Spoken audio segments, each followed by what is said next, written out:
বন্যার পানি কমার সঙ্গে লক্ষ্মীপুরে ওয়াপদা ও রহমতখালী খালের তীব্র স্রোতে ভাঙন শুরু হয়েছে। এরই মধ্যে অনেকেই ভিটে মাটি হারিয়ে পরিবার নিয়ে চরম বিপাকে পড়েছে। ভাঙনের হুমকিতে রয়েছে হাজারের বেশি পরিবারের বসতভিটা। ভাঙন রোধে দ্রুত ব্যবস্থা নেওয়ার দাবি স্থানীয়দের। লক্ষ্মীপুর প্রতিনিধি পলাশ সাহার প্রতিবেদক জানাচ্ছেন নাদিরা সুলতানা।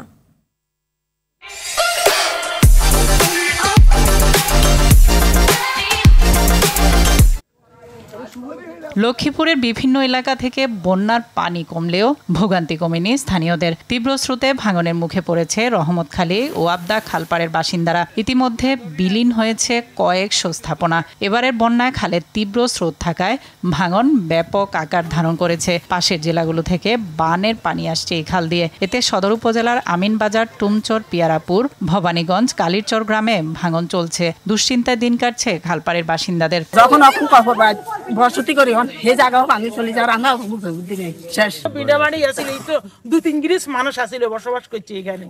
এত ব্যাক অন ব্যাক চলে গেছে, কি করবো? বসত বাড়ি চলে গেছে, ভেঙে গেছে।